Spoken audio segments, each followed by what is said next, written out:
4강 토론 정면 충돌. 자, 아마 많은 이 유권자들은 목금 양일간의 채널A의 TV 토론을 보고서 마음의 결정을 하리라 생각합니다. 내일 2명의 이름이 공개됩니다. 어제 오늘 당원 투표 50, 국민 여론조사 50, 2차 경선 진행됐어요. 그러니까 당심 50, 일반 여론조사 50이죠. 반반. 내일 오후 2시에 2명이 발표됩니다. 과반 득표자가 나오면 바로 과반을 얻은 그 후보가 원샷으로 후보가 됩니다. 최종 후보가 되고요.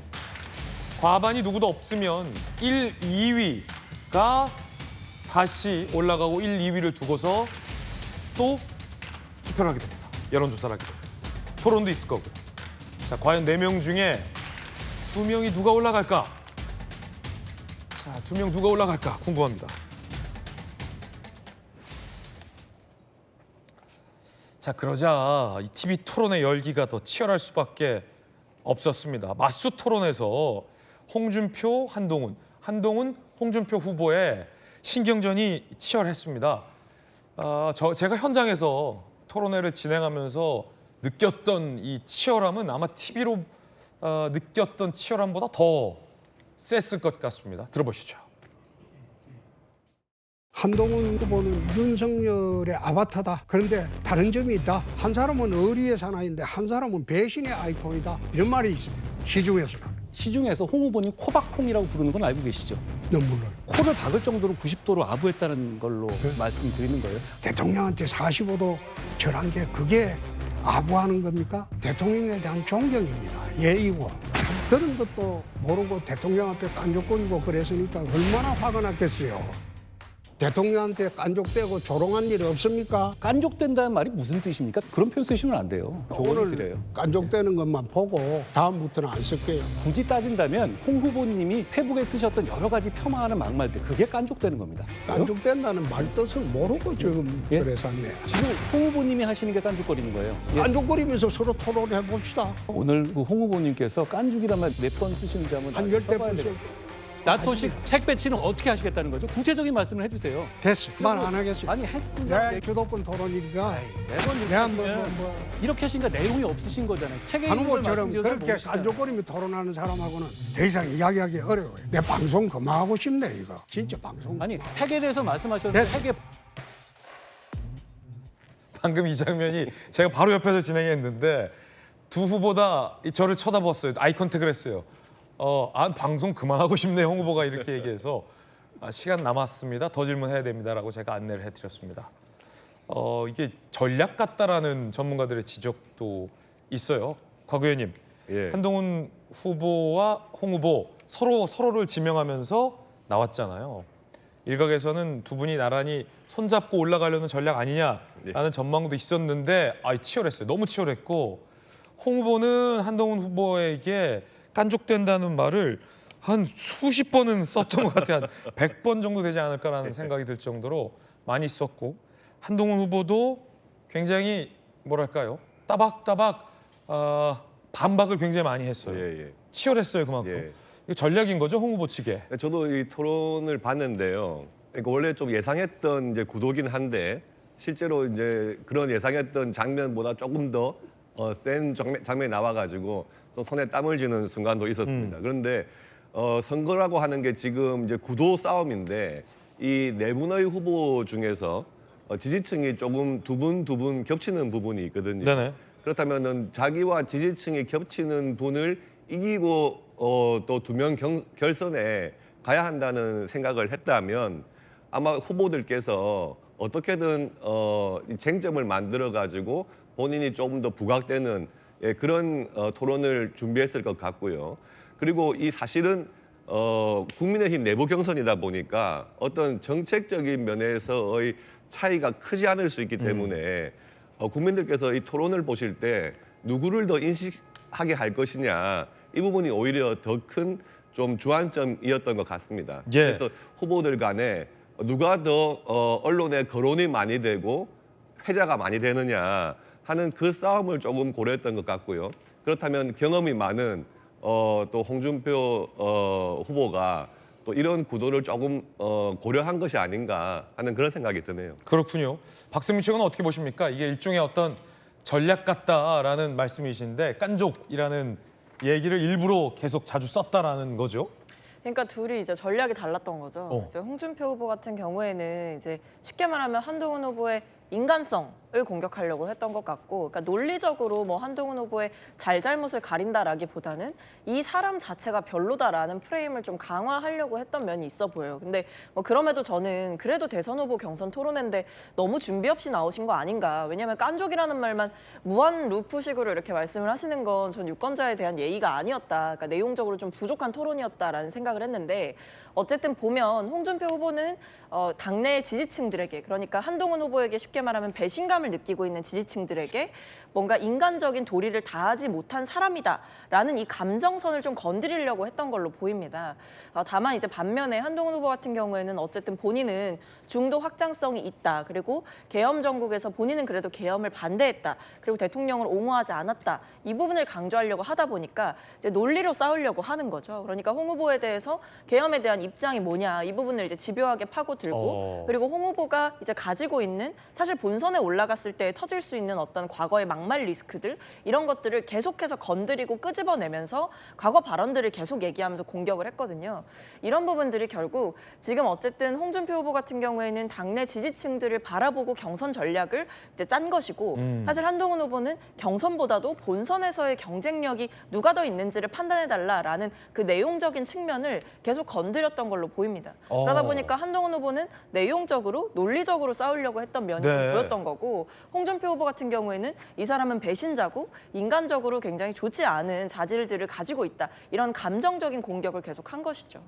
뭐가 먹힐지는 결과를 지켜봐야 되죠. 네. 앞서 이제 두 분의 맞대결을 앞두고 제가 그 김진애 더 라방에서 아마 한동훈 후보는 인파이터, 복싱으로 따지면 인파이터 형식, 그리고 홍 후보는 이 아웃파이팅 형식으로 전략을 짜고 나올 가능성이 크다라고 전망했는데 정확하게 두 후보의 전략이 달랐어요. 이런 말도 제가 한 3번 들었어요. 토론 진행하면서 홍 후보가 저런 이 문수영, 착한 문수영이 당했다고 하지, 이 말도 한 제가 3번 들은 것 같아요. 어떻게 보십니까?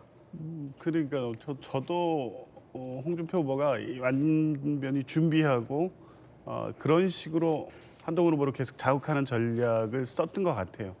근데 저는 좀 이상했던 게 한동훈 후보의 뭐 장점은 누구나 알잖아요. 논리적이고 네네. 말 잘하고 논리로서 제압하고, 그게 장점인 건 다 아는데 거기에 이 극복해야 될 이미지가 그 깐족 이미지 그거였어요. 그러니까 홍준표 후보가 그런 방식으로 공격해 올 거라를 충분히 예상했었을 것으로 보이는데, 그랬을 경우에 그걸 좀 더 여유 있게 받아쳤으면 오히려 이기는 토론이 됐을 텐데, 논리적으로는 이긴 것 같지만 전체적인 토론에 대한 이미지상에서는 한동훈 후보가 그렇게 득이 되는 토론은 못했던 것 같아요. 그러니까 한동훈 후보의 단점, 그런 가벼운 이미지, 논리적으로 남을 집요하게 공격하는 이미지, 그 이미지를 완전히 고착화시켰고, 실제 토론회에서 국민들의 기억 속에 남는 것은 한동훈 후보가 똑똑하다, 말 잘한다, 이게 아니라 계속 그 홍준표 후보에 의해서 언급된 깐족의 그 단어, 그리고 이걸 본인이 받아서 얘기를 해요. 그러니까 절대 이제 피해야 될 게, 그래서 프레임 전쟁에서 얘기하는 게 그 부정적 이미지의 말을 본인이 하면 안 되는데 홍준표 후보의 말을 받아서 본인 입으로 또 깐족이라는 얘기를 하니까 그게 이제 루프처럼 계속 반복되는 이 토론이 진행이 됐거든요. 그러니까 다른 얘기가 귀에 들어오지 않고, 벌써 며칠이 지났는데 오늘 자료 화면에서도 계속 나오는 얘기가 깐족 이렇게 되지 않습니까? 그러니까 한동훈 후보는 그 토론을 통해서 완벽하게 홍준표 후보의 준비 부족이라든가 이런 부분을 지적했던 성과에도 불구하고 전체적으로 대선 후보의 이미지, 보수의 대표 아이콘으로서의 이미지, 이것을 만드는 데는 실패한 토론이다. 저는 그렇게 봤습니다. 네, 굉장히 흥미로운 두 분의 분석이에요.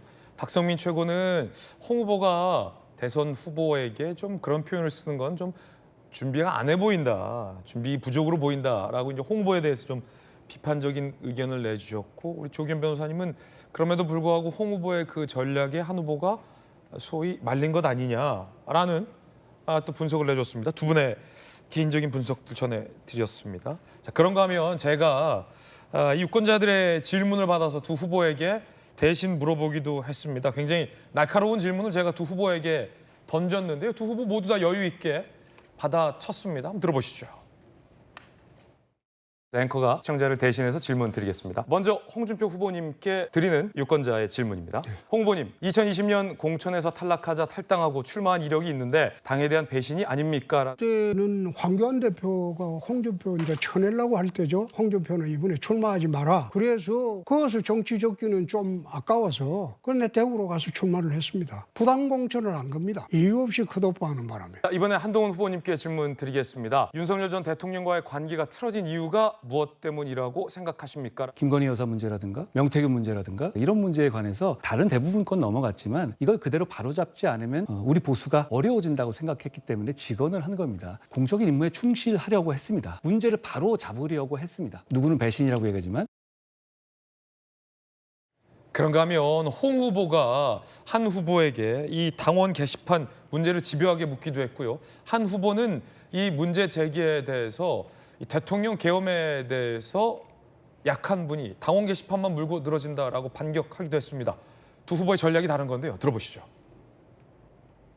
당원 게시판에 윤석열 대통령 후보 내외를 원색적으로 비난하는 글이 게재가 됐어요. 한 후보의 가족이 범인인가 아닌가. 홍 후보님, 계엄은 도망 다니시면서 게시판에 진심이신 거 보고 참 황당합니다. 당원 게시판, 익명 게시판에서 대통령 부부와 당대표 비판하면 안 됩니까? 그 비난글 쓴 게 한 후보의 가족인가 아닌가 아니면 아니라고 하세요. 이야기하면 어떤 되잖아요. 글을 말씀하시는 거예요? 글이 많아요. 한동훈 이름으로 199개, 모 이름으로 155개, 부인 이름으로 100개, 딸 이름으로 152개, 장인 이름으로 134개, 장모 이름으로 366개. 비방글이 1106개가 있습니다. 그게 비방글입니까? 내용 한번 보십시오. 그게 비방글이에요? 참 답답하네.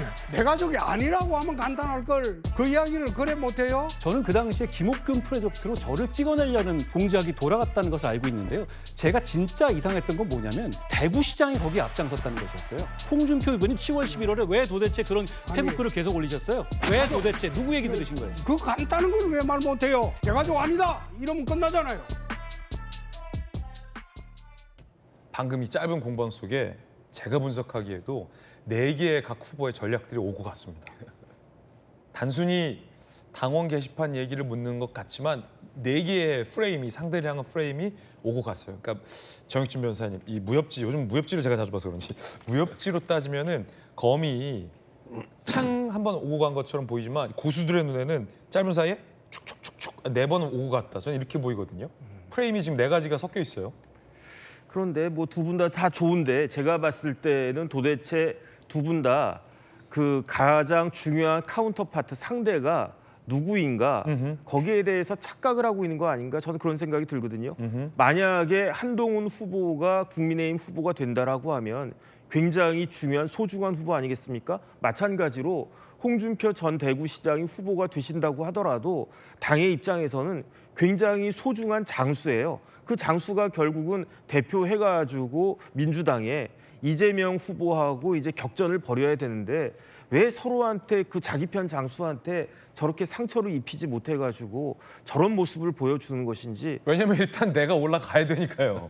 안 그러면 떨어지니까. 아니 그렇게 해서 올라가면은 그 이길 수 있습니까? 적당해라. 적당히 해야죠. 예컨대 저러다가 손가락 하나 잘리고 발가락 하나 잘린 상태에서 그다음 이재명 후보하고 그 같이 이제 그 말 타고 투구 쓰고 칼싸움 한다라고 했을 때 지금도 오히려 더 이재명 후보가 훨씬 더 큰 말을 타고 있고 훨씬 더 큰 칼을 차고 있지 않습니까? 그런데 왜 저런 모습을 보여주는지 민주당 지지하는 사람들 입장에서는 굉장히 재미있었을 것 같은데 국민의힘을 지지하는 입장에서 보면은 조금 황당하지 않았을까? 오히려 저런 거 말고 정책적이고 좀 스마트하고 한동훈 이미지하면 스마트한 이미지 아니겠습니까? 만약에 홍준표 후보가 저런 질문 딱 했을 때에는 그러면 뭐 그 인정할 건 인정하고 무시할 건 무시하고 그러면서 본인의 장점을 보여주고 홍준표 후보도 본인의 장점을 보여주고 그렇게 해서 경선에서 이제 그 선택을 받은 다음에 이재명 후보와 잘 싸우는 모습을 우리 국민의힘 지지하는 사람들은 훨씬 더 기대하고 있지 않을까 그런 생각합니다. 예. 저도 그 직접 토론회 진행하기 전까지는 왜 후보들이 싸우기만 하고 정책 얘기를 안 하나 의문했었거든요. 근데 제가 쭉 2시간 토론 진행해 보니까 저 이후에 계속 이제 정책 얘기가 나왔어요. 뭐 핵 관련된 정책 얘기, 의료 부족 관련된 정책 얘기, 그다음에 뭐 한미 원자력 협정 개정에 관련된 두 분의 인식 차이, 개헌에 관련한 거, 경제에 관련한 거, 뭐 군에 관련한 거 나왔는데 언론에 보도가 잘 안 돼요. 이렇게 싸우고 좀 재밌는 포인트만 보도되다 보니까 아, 정책 얘기는 안 한다라고 유권자들이 좀 느끼실 수도 있을 것 같은데 언론에 좀 문제도 있는 것 같아요. 저희들의 자기 반성도 좀 해보면서 그런 말씀도 좀 드리겠습니다. 어쨌든 정익준 변호사님이 시사하는 바가 있네요. 너무 크게 생채기를 내다보면 그게 상처가 되면 같은 진영 내의 어떤 경쟁의 약화로도 이어질 수 있다라는 지적도 잘 새겨드려야 될 것 같습니다. 자, 그런가 하면 한동훈 후보가 그제 SNL 코리아 한 예능 이 방송에 출연을 했는데요. 본인을 흉내내는 개그맨과 대화를 했습니다. 함께 보시죠. 자, 한동훈 후보가 이제 편의점 알바 역할로 출연한 거였어요. 대우 드릴까요? 라고 묻자 똑같이 차리고 똑같은 말투를 쓰는 개그맨이 이제 한 후보를 흉내낸 거죠. 법무부 장관 시절. 네? 제가 이걸 살 거라는 걸 어떻게 아시죠? 그러자 갖고 오셨으니까 갖고 왔다고 해서 산다는 건 억지가 아닙니까? 그다음에 한동훈 후보 흉내를 내는 예능이 나오기도 했습니다. 야, 내가 진짜 일어나 저런 표정 앞에서 지으면 되게 약이 오른다. 그다음에 한동훈 후보가 스스로 자기 반성을 하는 시간을 갖기도 했습니다. 자, 박수문 최고 이거 뭐 거울 치료다 이런 얘기도 나오던데요. 이게 무슨 말이에요? 한동훈 후보가 사실 저게 이제 약간 유명한 만화처럼 돌아다녔었어요. 그래요? 그러니까 한동훈 후보가 편의점에 간다면 이렇게 하면서 이제 후보 시절은 아니고 네네. 과거 뭐 법무부 장관 시절인가 그랬었는데 이제 한동훈 후보의 어떤 특유의 화법을 꼬집는 그런 만화였거든요. 근데 그거를 이제 SNL에서 저는 차용을 한 걸로 보입니다. 그래서 네. 한동훈 후보가 사실은 어떻게 보면 이 지지층에게는 굉장히 뭐 날카롭게 샤프하게 말을 잘한다라고 볼 수도 있지만 사실 한동훈 후보를 그렇게 좋아하지 않는 측에서는 저런 어떤 한동훈 후보 특유의 말투가 좀 비호감이다 이런 이야기가 있었거든요. 그러니까 그 부분을 사실 한동훈 후보 앞에서 직접 이 정성호 씨가 방송 예. 정성호 씨가 보여준 거죠.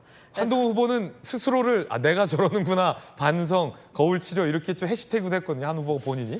이거 어떻게 봐야 됩니까? 재밌었다라는 해시태그를 다셨는데 과연 진짜 재밌었을까? 이제 한동훈 후보가 과연 저런 이제 자신의 모습을 꼬집는 모습을 너그럽게 품을 수 있는 사람인가는 좀 의문이기는 한데 아마 좀 오히려 열이 좀 받지 않으셨을까 싶기는 합니다. 예, 참 흥미로운 또 방송이었군요.